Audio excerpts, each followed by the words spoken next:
Bismillahirrahmanirrahim. Assalamualaikum warahmatullahi wabarakatuh. Innal hamdalillah. Sesungguhnya segala bentuk kepujian, kemuliaan, kesempurnaan hanya milik Allah. Nahmaduhu wa nasta'inuhu wa nastaghfiruhu wa natubu ilaih. Oleh itu hendaklah kita untuk sentiasa hanya memuji Allah, untuk sentiasa hanya meminta segala pertolongan daripada Allah, untuk sentiasa meminta ampun dan juga bertaubat kepada Allah Subhanahu wa taala. Wa na'udzu billahi min syururi anfusina wa min sayyiati a'malina.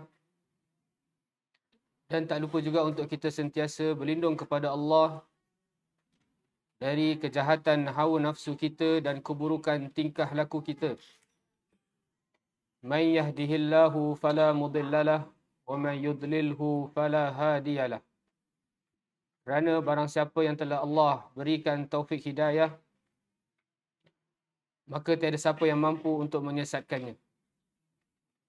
Begitu sebaliknya, barang siapa yang telah Allah sesatkan, maka tiada siapa yang mampu untuk memberinya taufik hidayah. Asyhadu an la ilaha illallah wahdahu la syarikalah wa asyhadu anna Muhammadan abduhu wa rasuluhu. Aku bersaksi bahawa tiada Tuhan yang berhak disembah dengan benar melainkan Allah semata, tiada sekutu baginya. Dan aku bersaksi bahawa Nabi Muhammad sallallahu alaihi wasallam merupakan hamba dan pesuruh Allah.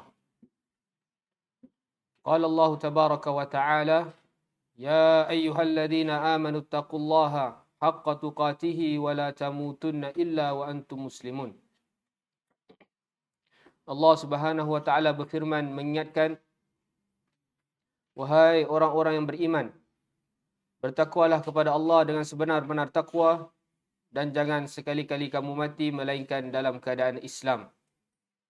Wa qala ya ayyuhan nas ittaqu rabbakumul ladzi khalaqakum min nafsin wahidah wa khalaqa minha zawjaha wa batha minhuma rijalan katsiran wa nisaa wattaqullaha alladzi tasaaluna bihi wal arham innallaha kana 'alaikum raqiba. Wahai sekalian manusia, bertakwalah kepada pencipta kalian, iaitu Allah. Yang mana Allah telah menciptakan kita semua dari jiwa yang satu, iaitu Adam, dan dari jiwa tersebut diciptakan pasangannya, iaitu Hawa. Dan dari keduanya dikembangbiakkan lelaki dan wanita yang ramai. Oleh itu, bertakwalah kepada Allah, kerana kepada Allah lah kita saling meminta. Dan bertakwalah kepada Allah dalam kita menjalankan hubungan silaturrahim sesama kita, kerana ke atas kita Allah Maha mengawasi. Wa qala ya ayyuhalladzina amanu taqullaha wa qulu qawlan sadida yuslih lakum a'malakum wa yaghfir lakum dhunubakum wa man yuti'illaha wa rasulahu faqad faza fawzan 'azima. Wahai orang-orang yang beriman, bertakwalah kepada Allah dan sentiasalah berkata dengan perkataan yang benar. Maka barang siapa yang melakukan dua perkara ini, nescaya Allah akan memperelokkan segala urusannya, mengampunkan dosa-dosanya. Oleh itu, barang siapa yang mentaati Allah dan Rasul, sesungguhnya dia telah menang dengan kemenangan yang besar. Amma ba'd. Fa inna asdaqal hadits kitabullah wa khairal hadi hadi Muhammad sallallahu alaihi wasallam. Ketahuilah sebaik-baik perkataan hanyalah perkataan Allah, iaitu Al-Quran. Dan sebaik-baik petunjuk dalam kita beragama hanyalah petunjuk baginda Nabi Muhammad sallallahu alaihi wasallam. Wa syarrul umuri muhdatsatuha fa inna kulla muhdatsatin fid din bid'ah wa kulla bid'atin dalalah wa kulla dalalatin finnar. Dan ketahui juga bahawa seburuk-buruk, sekeji-keji perkara dalam agama adalah perkara yang diada-adakan tanpa sebarang petunjuk dan dalil. Dan setiap perkara apabila terkait dalam agama, bila dilakukan, diamalkan tanpa sebarang petunjuk daripada Al-Quran maupun Sunnah, maka itu adalah perkara yang sangat keji dan buruk, iaitu perkara bid'ah. Dan setiap perkara bid'ah pasti akan menjerumus pelakunya kepada kesesatan, dan setiap kesesatan tempatnya tidak lain tidak bukan adalah di neraka Allah.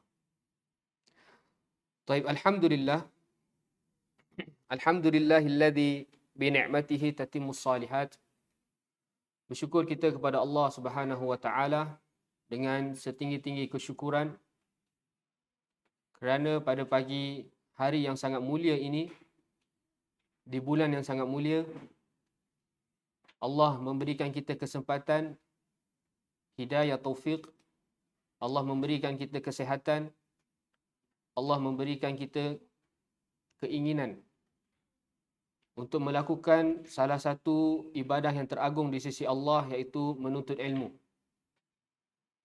Dan insya-Allah pengajian hadis kita pada pagi hari ini berdasarkan kitab Al-Arba'in An-Nawawiyah, 40 himpunan hadis karya Al-Hafidh Abu Zakaria Yahya bin Sharaf An-Nawawi rahimahullah, dapat diteruskan lagi, dan kita dah berada di hadis yang ke-17. Dan minggu lepas kita dah bahas terkait dengan ihsan.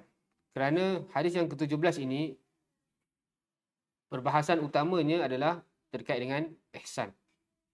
Oleh itu, Al-Imam ataupun Al-Hafidh An-Nawawi rahimahullah, ia meletakkan hadis ini nombor yang ke-17. Yang mana kita telah bahas bahawa hadis yang sebelum-sebelum ini bermula daripada hadis yang ke-12, hadis kadzalik, ia perbincangan hadis usul terkait dengan bagaimana kita menjalankan hak kita kepada orang lain. Kemudian apabila dah selesai hadis-hadis usul, hadis-hadis utama yang membicarakan bagaimana kita menjalankan hak kita kepada orang lain, sudah dibawakan semuanya oleh Imam Nawawi, maka Imam Nawawi menutup hak kita kepada orang lain dengan hadis ini terkait dengan ihsan.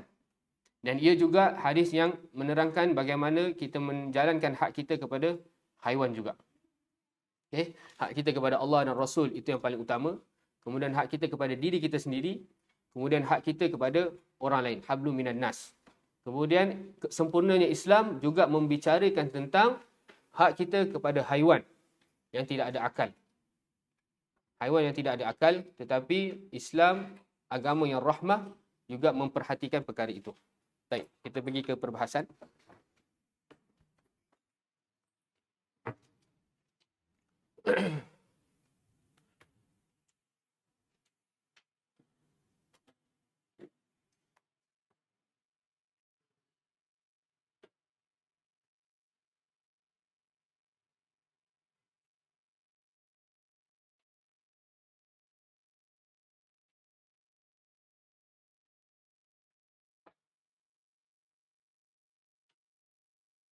Okey. Bismillahirrahmanirrahim. Okey, hadis daripada siapa? Abu Ya'la Shaddad bin Aus radhiyallahu taala anhu meriwayatkan daripada Nabi sallallahu alaihi wasallam bersabda, "Innallaha katabal ihsana ala kulli syai'." Baik, kita murojaah sekejap. Siapa yang dimaksudkan dengan innallaha katabal ihsan? Siapa boleh terjemahkan? Dengan menyebutkan khilaf di kalangan ulama dalam menerangkan tentang maksud katabah di sini. Siapa boleh?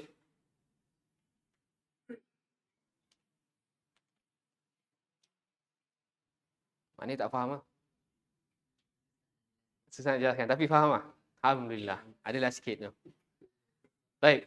Bila Nabi SAW bersabda, ana terjemahkan secara harfiah dulu. Innallaha, sesungguhnya Allah, katabal ihsana, telah menulis al-ihsan ala kulli syai', di atas segala sesuatu. Okay, apakah yang dimaksudkan dengan Allah telah menulis ihsan di atas segala sesuatu? Ikhtalafal ulama. Ulama berkhilaf. Baik. Perbahasan itu tidak kait dengan hadis ni. Tak ada kait. Perbahasan itu lebih kepada hadis yang innallaha katabal hasanat wasayyi'at. Naam, barakallahu fiik. Baik. Jadi apabila datang hadis ini, para ulama menafsirkan, menterjemahkan bahawa hadis ini ada dua tafsiran. Okay, tafsiran yang pertama, maksudnya Allah telah menulis ihsan ala kulli syai', bahawa Allah telah menetapkan, telah menghukum di atas semua makhluk, kejadian di atas muka bumi ini berjalan dengan ihsan. Tidak terkecuali sedikit pun. 6. Semua yang berlaku pada harian kita, daripada awal Allah ciptakan qalam sehingga hari kiamat, semuanya berlaku di atas ihsan. Dalil dia apa? Innallaha katabal ihsan ala kulli syai'. Okey, faham? Itu maksud dia. Maknanya apa-apa yang berlaku di atas muka bumi, walaupun secara zahirnya kita melihat itu adalah buruk, tidak. Apabila disandarkan kepada Allah, innallaha katabal ihsana ala kulli syai'. Walaupun datang berita seorang ibu membunuh anak, itu adalah satu jarimah, satu bentuk kejahatan yang sangat besar, betul? Tetapi apabila kita sandarkan kepada qada dan qadar, kepada Allah, itu adalah ihsan. Bagaimana penerangannya? Tolong jelaskan kepada siapa yang tak datang minggu lepas. Macam mana? Macam mana benda buruk kita bila sandarkan kepada Allah jadi ihsan? Sebab Allah? Contohnya, mak bapak suruh makan ubat dengan anak. Barakallahu fiik. Sebab Allah tahu setiap perkara yang berlaku pasti ada hikmah. Okay? Itu kita punya akidah. Akidah Ahlussunnah wal Jamaah adalah setiap apa yang berlaku di atas muka bumi ni pasti ada hikmah, tidak terkecuali. Cuma hikmah tersebut ada yang Allah singkap dan ada hikmah Allah simpan. Atas sebab apa? Atas sebab keterbatasan akal kita. Akal kita tak boleh terima semua. Okay? Ada benda yang Allah boleh singkapkan sikit, maka Allah beri, itu satu kenikmatan lah. Kita dapat beribadah dengan yakin. Tetapi orang beriman, disingkapkan hikmah ataupun tidak, mereka dah beribadah kepada Allah dengan yakin. Itulah sikap utama, sifat utama orang muttaqin, orang bertakwa. Dalam surah Al-Baqarah, apa Allah berfirman? Alladzina yu'minuna bil ghaib. Sebab hikmah tu benda ghaib. Okey? Jadi misalnya lah, kita bagi contoh, seorang ibu membunuh anak. Walaupun secara zahirnya, secara luarannya adalah jahat, dan perbuatan jahat tersebut kita tak boleh sandarkan kepada Allah, tak boleh. Tetapi kejadian berlakunya pembunuhan tersebut hanyalah atas sebab kehendak Allah. Boleh faham Tak ada benda yang bercanggah dekat sini.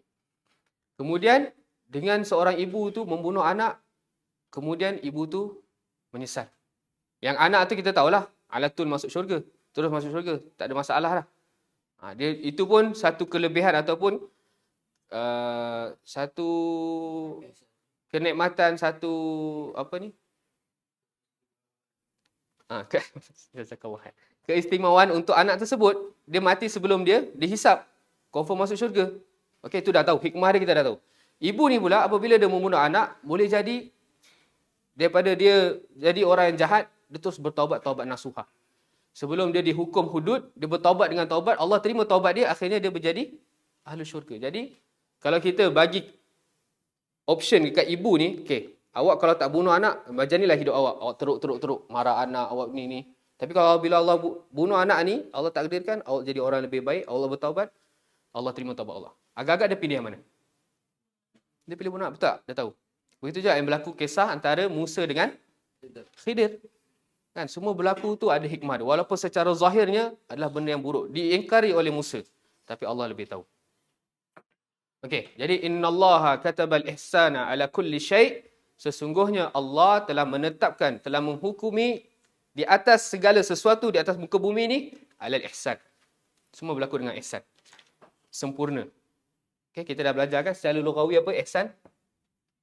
Wainhu. Ni al-itqan wal ijadah. Sempurna dengan baik. Okey, itu tafsiran yang pertama. Kemudian tafsiran yang kedua, sesungguhnya Allah telah menetapkan ihsan atas segala sesuatu bagaimana? Syar'iyah. Yang pertama tadi qadariyah, pasti berlaku. Okay, ihsan di atas muka bumi ni pasti berlaku. Tidak mungkin tidak berlaku. Sebab tu walaupun benda buruk yang berlaku, itu adalah atas ihsan apabila disandarkan kepada Allah. Tetapi yang kedua ni adalah syar'iyah. Boleh berlaku, boleh tak berlaku. Maksudnya apa? Sesungguhnya Allah telah menghukumi, telah mewajibkan ihsan ke atas setiap mukallaf kepada setiap sesuatu. Ana ulang balik. Innallaha katabal ihsana ala kulli syai'. Tafsiran yang kedua adalah innallaha aujaba 'alal mukallafina an yuhsinu ila kulli syai'. Atau fi kulli syai'. Minta maaf. Fi kulli syai'. Okay, tafsiran kedua dan tafsiran ini adalah yang lebih tepat. Maksud sabda Nabi SAW, sesungguhnya Allah telah mewajibkan. Kataba di sini adalah aujabah. Telah mewajibkan ke atas setiap mukallaf untuk berlaku ihsan kepada setiap sesuatu.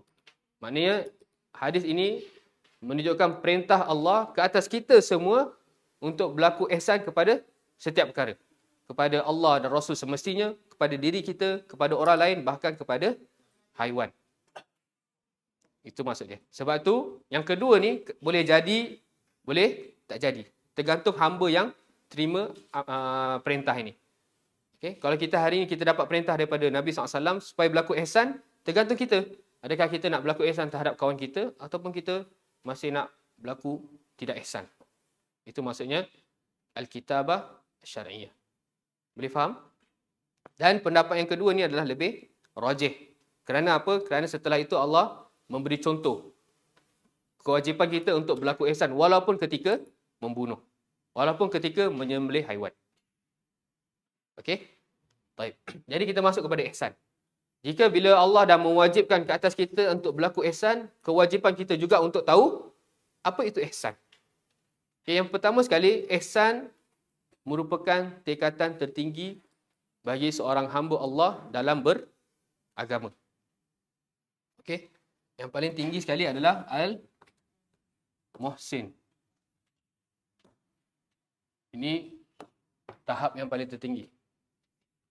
Ini adalah kedudukan orang-orang yang telah diberi nikmat ke atas dia. Siapa? Minan nabiyyina wasiddiqina wasyuhada'i wassalihin. Wa hasuna rafiqah. Wa hasuna, ada perkataan hasan. Yang kedua adalah martabat mukmin.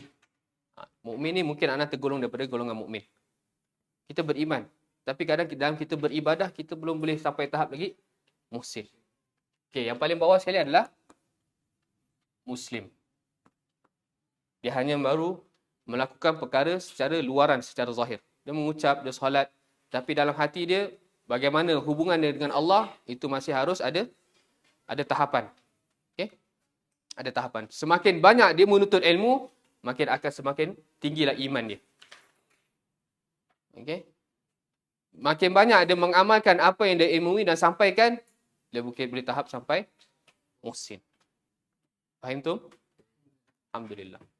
Baik, al-ihsan. Jadi innallaha katabal ihsana ala kulli syai'. Allah telah mewajibkan ke atas kita mukallaf untuk berlaku ihsan.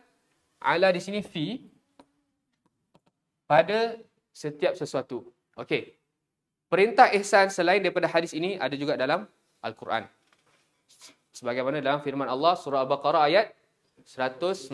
Allah Subhanahu taala berfirman wa ahsinu innallaha yuhibbul muhsinin. Jelas. Perintah yang sangat jelas. Berlakulah ihsan, sesungguhnya Allah mencintai orang yang muhsin. Perintah yang sangat jelas. Kemudian dalam surah An-Nahlu ayat 90. Allah SWT berfirman, innallaha ya'murukum bil adli wal ihsan wa ita'i dzil qurba wa yanha 'anil fahsya'i wal munkari wal baghi ya'idzukum la'allakum tadhakkarun. Okey, ila akhir. Jadi dalam ayat selalu khatib mengingatkan An-Nahlu 90, Allah setiap minggu mengingatkan kita untuk capai tahap ihsan. Okay. Kalaulah bab dunia kita sentiasa nak, mungkin daripada motor kecil, kita nak motor besar. Daripada rumah kecil, nak rumah besar. Daripada bisnes satu cawangan, nak 2 cawangan, betul tak? Isteri daripada 1 nak 2, 3. Ada keinginan dalam bab tu. Tapi bila bab iman, bab beribadah, tak apalah, solat 5 waktu je. Solat rawatib tak apalah, yang penting solat wajib. Dia tak ada keinginan dalam bab tu. Sedangkan setiap minggu dia pergi solat Jumaat, innallaha ya'murukum bil adli wal ihsan.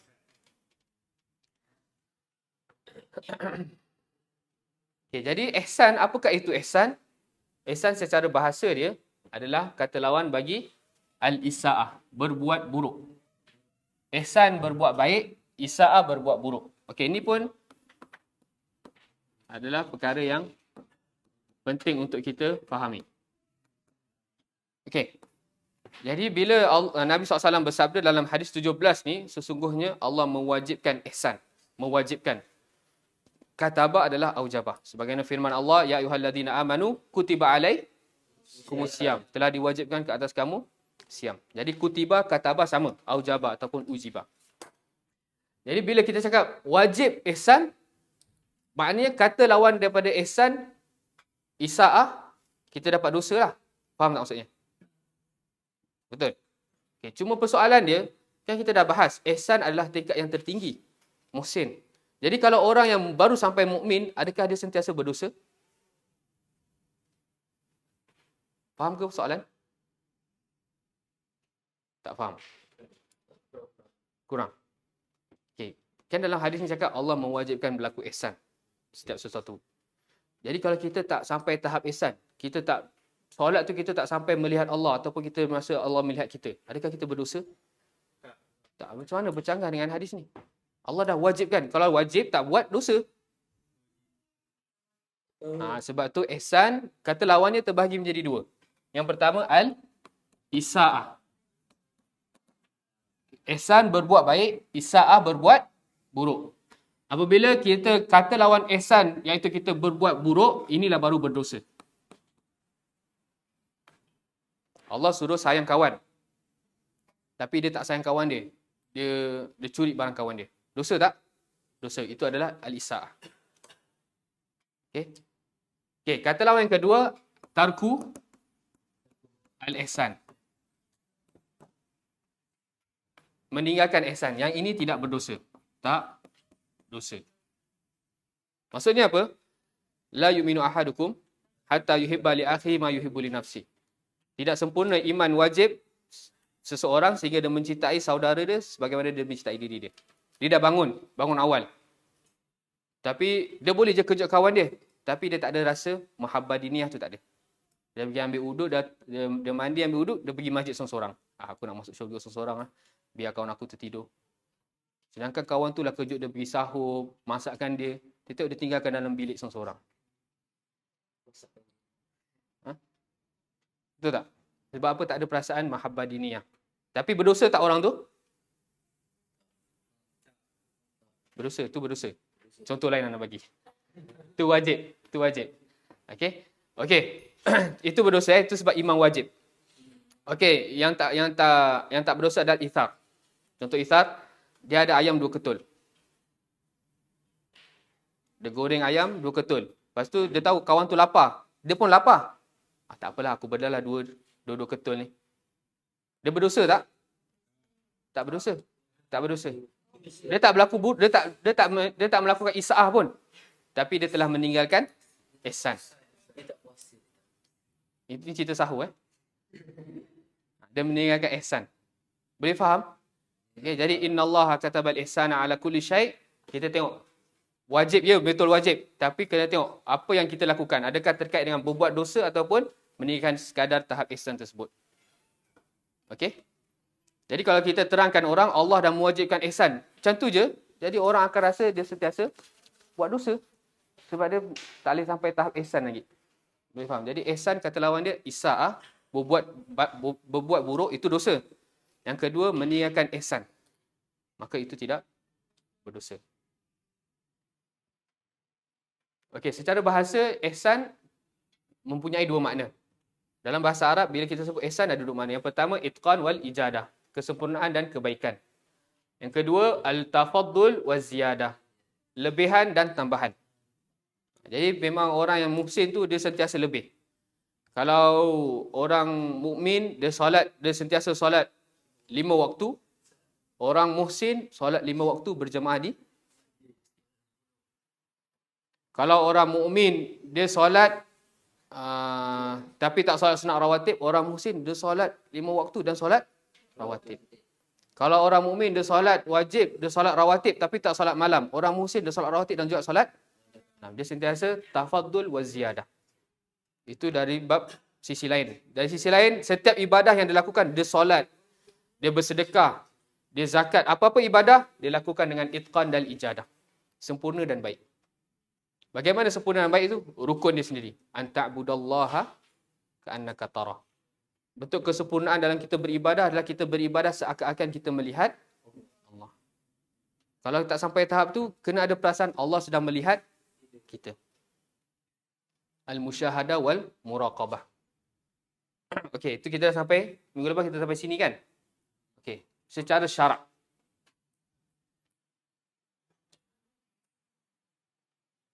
Ini apa ni? Wabadul juhdi.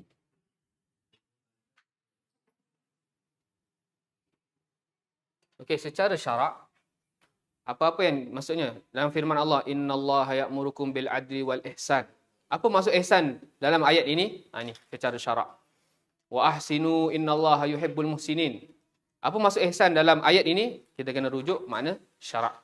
Innallaha katabal ihsana ala kulli syai'. Apa yang maksud ihsan di sini? Kita kena rujuk syarak. Apa dia? Itqanul amal.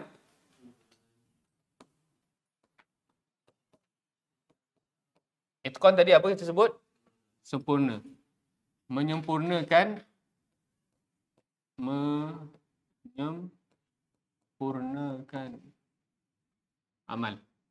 Yang ini apa-apa amal soleh. Okey?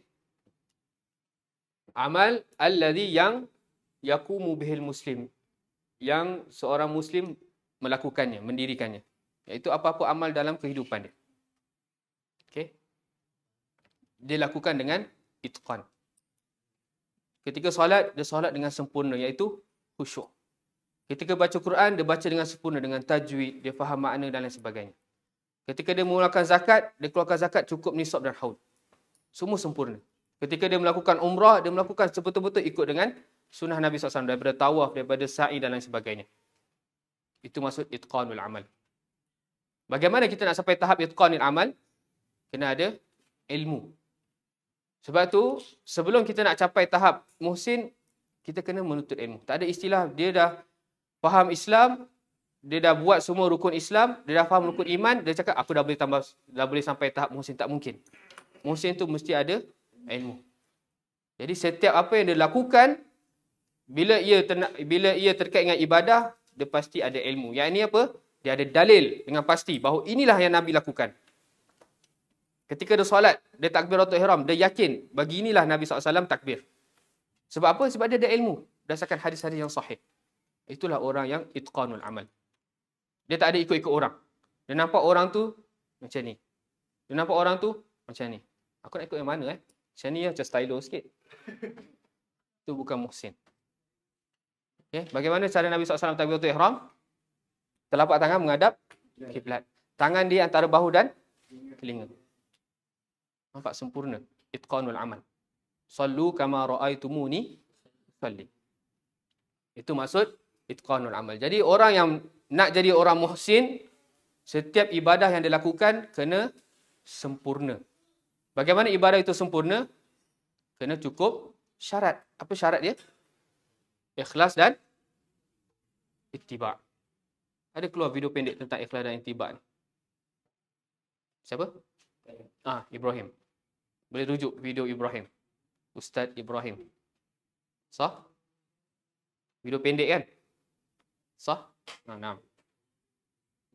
Tentang bagaimana kita nak memenuhi syarat ibadah, iaitu ikhlas dan ittiba'. Okey. Wa badlul juhdi. Ni macam mana boleh terpadam ni?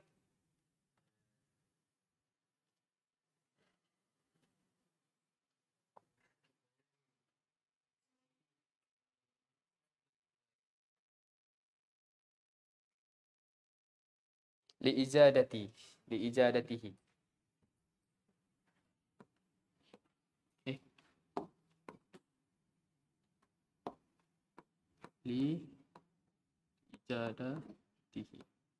Okey. Ihsan secara syarak adalah seseorang hamba setiap dia mendirikan amal dengan sempurna. Cukup syarat. Dengan ala basirah, dengan ilmu. Kemudian tak cukup setakat itu. Wa badlu juhdi liijadatihi. Dan sentiasa badlu ni bil Melayu badlu mengorbankan. Badlu ni mengorbankan. Juhdi ni semangat.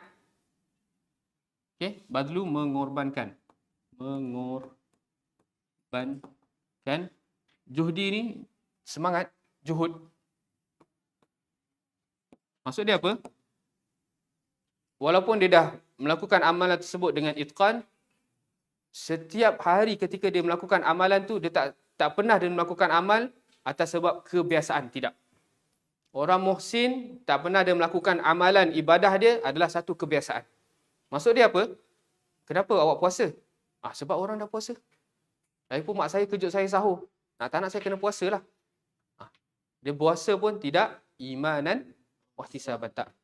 Dia tak ada melakukan puasa man shama ramadhana imanan wahtisaban. Barang siapa yang berpuasa betul-betul beriman bahawa puasa itu perintah Allah dan ihtisaban mengharapkan pahala, baru dah dapat ganjaran puasa. Tapi orang tersebut dah menjadi satu kebiasaan. Bila masuk Ramadan je, kita berpuasa. Sebab apa? Sebab buka TV ada lagu Raihan. Nawaitu. Ada puasa rupanya. Dia puasa. Dah jadi satu kebiasaan. Sebab apa? Sebab dia tak pernah mengorbankan, sentiasa bersemangat untuk membaikkan ibadah dia. Badrul juhdi li ijadatihi, sentiasa mengorbankan semangat, iaitu sentiasa bersemangat untuk ijadah, membaikkan.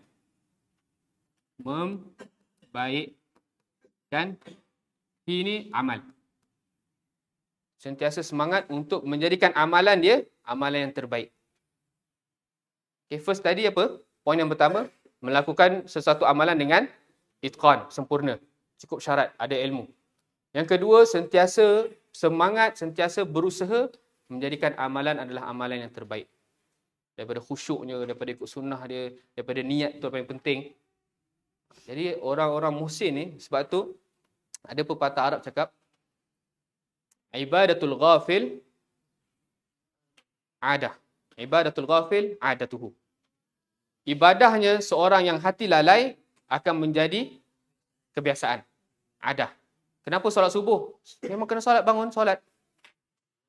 Kenapa puasa? Memang setahun sekali kena puasa. Dah jadi satu adat. Kadang bila dia solat, dia takbiratul ihram pun, aku solat apa ni? Sebab apa? Dah kebiasaan dia ikut orang solat. Sebab apa? Sebab dia ghafil, hati dia lalai. Tapi adatul al-yaqid, kebiasaannya orang yang tak lalai boleh menjadi ibadah. Boleh faham? Kebiasaannya orang yang hati tak lalai boleh jadi ibadah. Kebiasaan dia setiap pagi bangun, mandi. Satu kebiasaan. Tapi sebabkan hati dia tak lalai, ya Allah, aku mandi kerana-Mu. Supaya orang sebelah tak bau busuk ketiak dan sebagainya. Dia niat ikhlas kerana Allah, dapat jadi ibadah. Itulah hati-hati orang muhsin. Okey? Sentiasa menyempurnakan amalan dia dan sentiasa bersemangat, berusaha untuk memperbaiki amal. Supaya apa? Liyusbiha ala akmali wajhin. Supaya yusbiha, amalan tersebut menjadi, ini fa'il yang difa'il dia. Liyusbiha al-amalu, supaya amal tersebut menjadi ala akmali wajhin. Supaya amal tersebut menjadi paling sempurna. Iaitu ta'rif ihsan. Jadi bila Allah sebut wa ahsinu innallaha yuhibbul muhsinin, wahai hamba-hambaku, sentiasalah itqan dalam beramal, sentiasalah badlul juhdi dalam beramal, sentiasa berusaha, sentiasa ikhlas dan ittiba, sesungguhnya Allah mencintai orang-orang muhsin.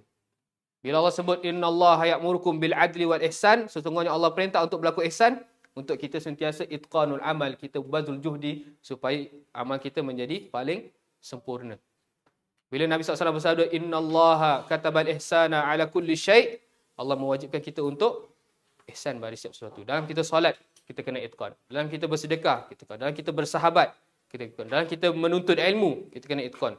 Betul-betul semangat, tak ngantuk, tak mati dan sebagainya. Okey, itu ta'rif ihsan. Okey, manakala rukun ni, apa maksud rukun? Syarat dan rukun lain. Apa maksud rukun? Rukun solat dengan syarat solat. Apa beza dia? Ar-ruknu dan misalnya asyar. Okay, senang je. Rukun ni adalah perkara-perkara yang ada di dalam ibadah tersebut. Di dalam zat ibadah tu, dalam ibadah tu, ada perkara tu, itulah rukun. Misalnya apa? Takbiratul ihram. Rukun ke syarat? Rukun. Takbiratul ihram tu luar solat ke dalam solat? Dalam solat. Manakala syarat adalah ni dalam.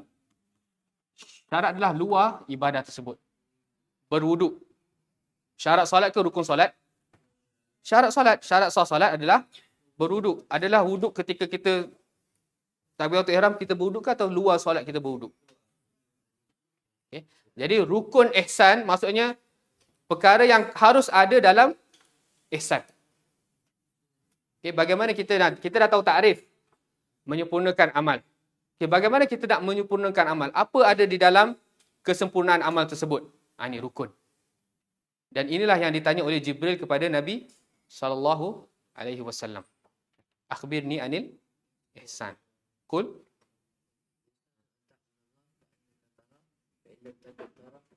Barakallahu fiik. Jadi rukun ihsan ada dua. Satu, dua. Yang pertama adalah an ta'budallaha ka'annaka tarahu. Rukun yang ketiga, fa in lam takun tarahu fa innahu yaraka. Ada dua je rukun dia.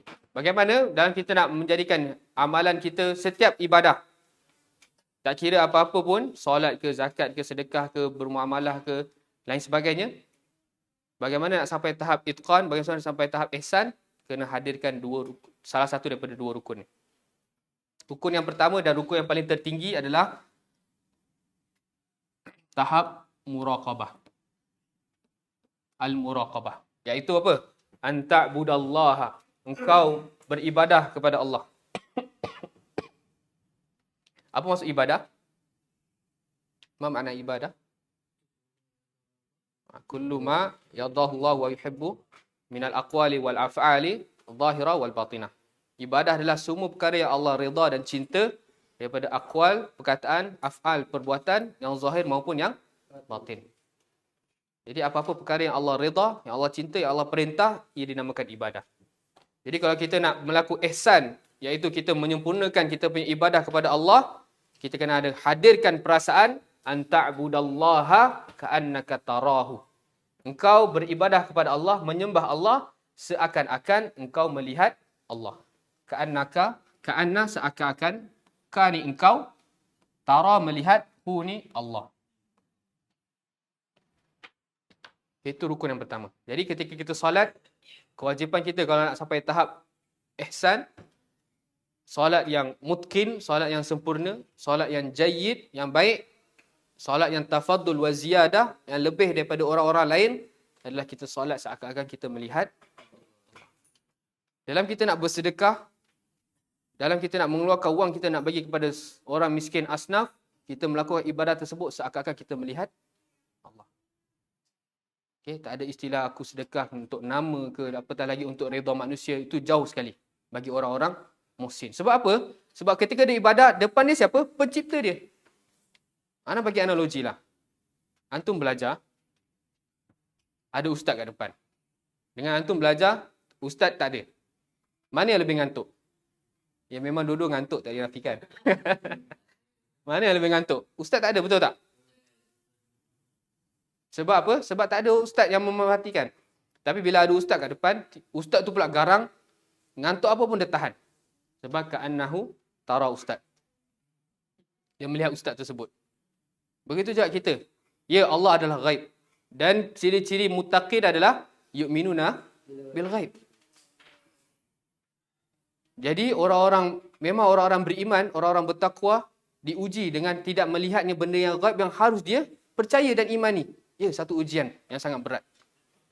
Tetapi bila datang Al-Quran, datang As-Sunnah yang sahih, walaupun ujian tu berat, kita beriman sami'na wa ta'na. Jadi ketika solat tu seakan-akan kita melihat Allah. Maka solat kita pasti akan jadi khusyuk. Dalam kita baca Al-Fatihah tu kita berbicara dengan Allah. Betul tak? Kalau kita sebut Alhamdulillahi Rabbil Alamin, apa Allah berfirman kepada kita? Hamadani abdi. Hamba aku memuji aku. Ar-Rahmanir Rahim.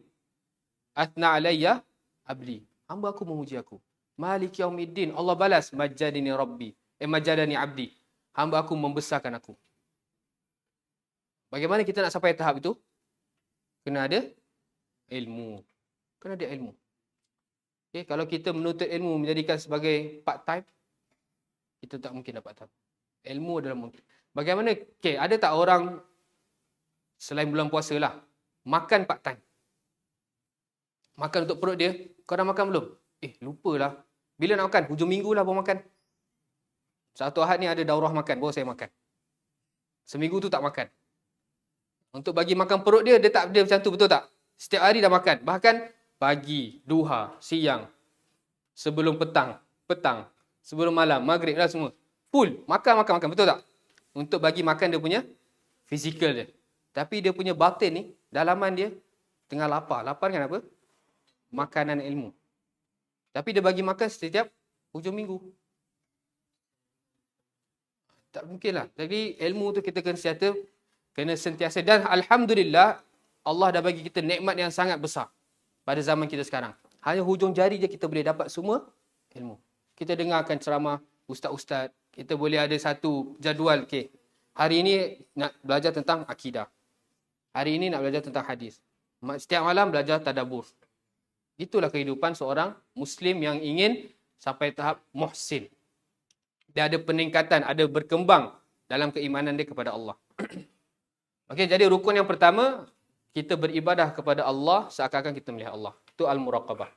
Tapi jikalau kita tak mampu, maka kita boleh melakukan rukun yang kedua. Fa illam takun tarahu, jika engkau tidak mampu untuk melihat Allah, fa innahu yarak. Sesungguhnya Allah sentiasa melihat kita. Okay, contoh kita ambil analogi tadi.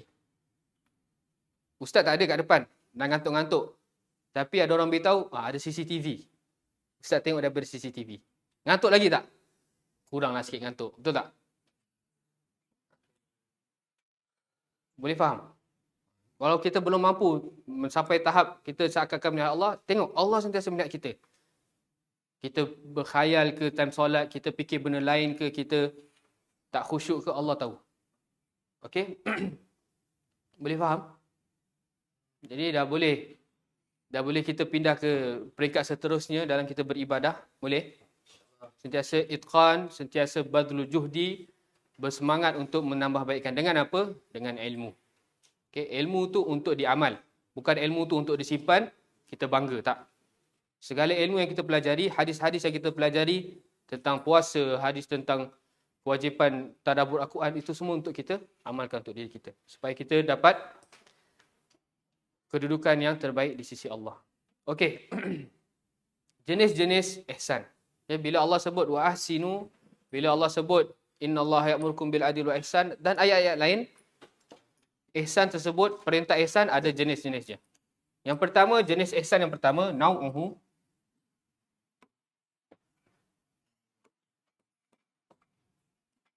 iaitu al-ihsanu fi ibadatil khaliq.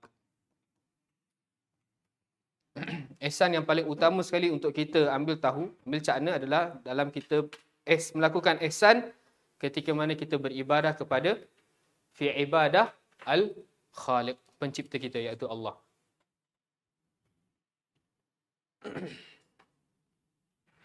Okay, dalam ayat-ayat Al-Quran, dalam nas-nas Al-Quran, apabila Allah memerintahkan kita untuk berlaku ihsan terhadap Allah, okay, jangan ihsan ni kita terjemahkan dalam bahasa Melayu pula. Kalau bahasa Melayu, ihsan ni apa? Aku ihsanlah terhadap engkau. Ihsan macam kesian, betul tak? Kau ni tak ada ihsan langsung. Tak, itu bahasa Melayu. Bahasa Arab lain. Okay, bila kita berlaku ihsan, bukan kita kesian kepada Allah. Kita nak menjadikan ibadah kita kepada Allah ibadah yang terbaik, sempurna. Itu maksud al-ihsan fi ibadatil khaliq. Okay, bila Allah menceritakan tentang ihsan kepada Allah, dia tak lari daripada 4 poin. Dalam nas Al-Quran, ada 4. Jadi bila kita nak menjalankan tanggungjawab ihsan kita kepada Allah, kita kena tahu 4 poin utama ni. InsyaAllah bila kita berusaha dalam melakukan benda 4 ini, kita akan sampai tahap an na'budallah ka'annana narahu. Yang pertama adalah, yang paling utama adalah tauhid. Tauhid. Apa itu tauhid? Ma huwa tauhid?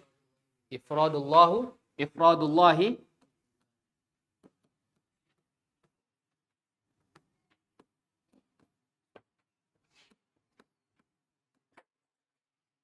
yang pertama sekali adalah tauhid. Jadi tak mungkin seorang hamba boleh sampai tahap ihsan kepada Allah kalau dia sendiri tak tahu apa itu tauhid.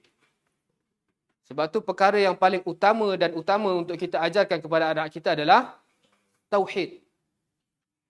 Dan tauhid adalah tujuan utama Allah menciptakan kita. Wa ma khalaqtul jinna wal ins illa liya'buduni. Tidaklah aku ciptakan jin dan manusia, insan, melainkan hanya untuk beribadah kepada aku. Liya'budu. Surah apa? Ayat berapa? Zariyat.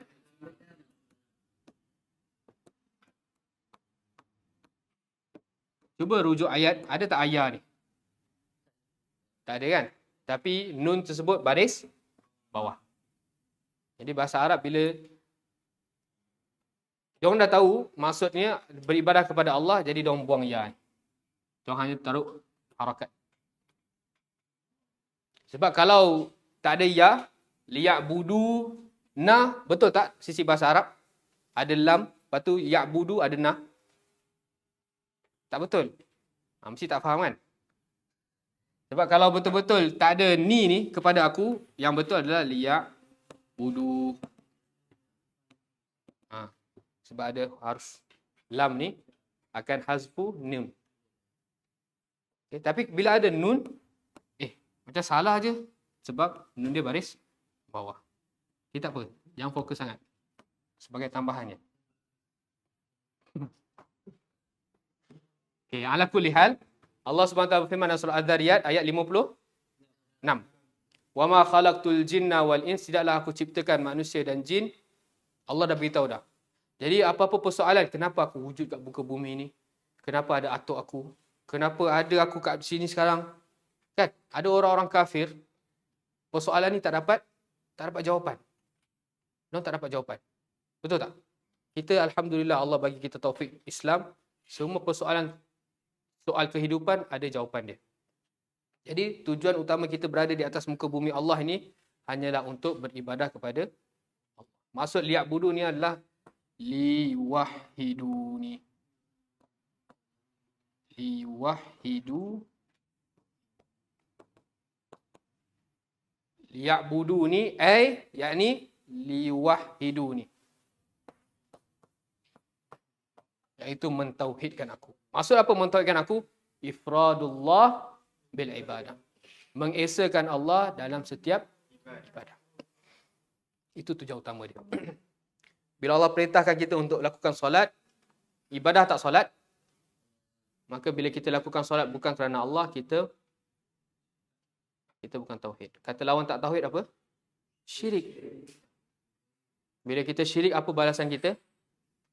Finnar khalidina abadah. Kekal selama-lamanya. Jadi tauhid adalah bukan soal yang remeh. Tauhid adalah perkara yang sangat penting.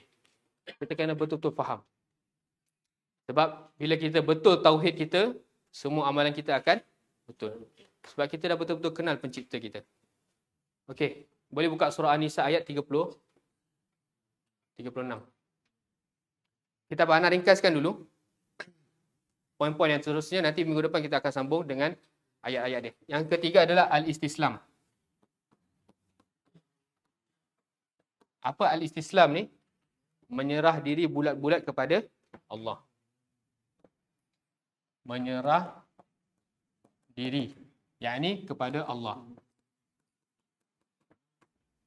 Ada orang dah faham tauhid, ada orang dah faham bagaimana nak menjalankan hak Allah dalam rububiyah Allah, uluhiyah Allah, nama-nama dan sifat Allah tahu. Tapi bila Allah suruh buat ibadah je, bila Allah suruh buat sesuatu, dia masih ragu-ragu. Sebab apa? Sebab dia tak serah diri bulat-bulat kepada Allah.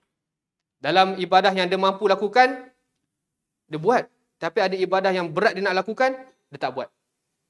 Maknanya dia setengah-setengah masuk dalam agama Allah. Bukan dia masuk secara menyeluruh. Dia tak betul-betul serahkan diri dia hanya untuk Allah. Sebagaimana Nabi Ibrahim serahkan diri dia Allah. Jadi, poin yang kedua adalah kita menjalankan hak kita dalam berihsan kepada Allah, kita kena serah diri bulat-bulat. Dalil dia ada banyak.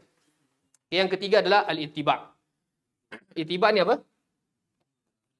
Ikut. Jadi Allah adalah zat yang ghaib. Kita tak nampak. Jadi bila Allah nak beritahu makhluk apa keinginan Allah dan apa yang Allah tak nak, Allah kena ada wakil dia. Allah kena ada wakil yang sampaikan. Allah nak ni dan ni. Allah tak nak ni dan tak nak ni. Siapa wakil Allah? Rasul. Nabi-nabi dan para rasul. Jadi kalau kita nak berlaku ihsan kepada Allah, wajib untuk kita ittiba' pesuruh Allah. Barulah kita berlaku ihsan kepada Allah. Okay, yang keempat, rumusan dalam semua kita nak tauhid, istislam, ittiba' adalah taqwa dan sabar. Taqwa wa sabru. Bertakwa dan sabar. Dan setiap ayat bila Allah gabungkan antara takwa dan sabar, pasti Allah akan puji orang yang ihsan. Sebab orang muhsin tu dalam dia melakukan semua perintah Allah, dalam dia memenuhi hak-hak tauhid, istislam, ittiba', dilakukan dengan penuh ketakwaan dan penuh kesabaran. Wallahu ta'ala a'lam.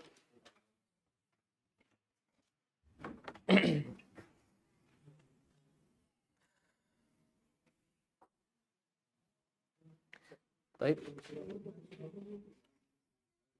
Poin An-Nisa, na'am. An-Nisa 125. Tapi tak apa, nanti minggu depan kita bahas insya-Allah. Okey. Atau na'am. Okey, minggu lepas ada pembetulan. Saya sebut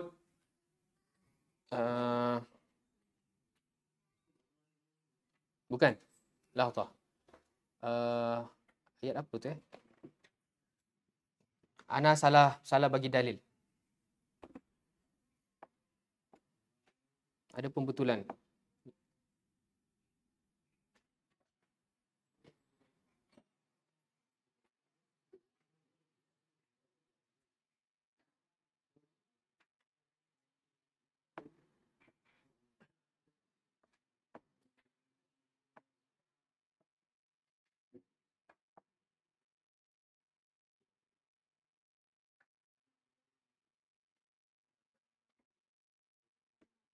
Okey. Minggu lepas Ana ada cerita tentang Islam ada tingkatan-tingkatan dia. Betul tak?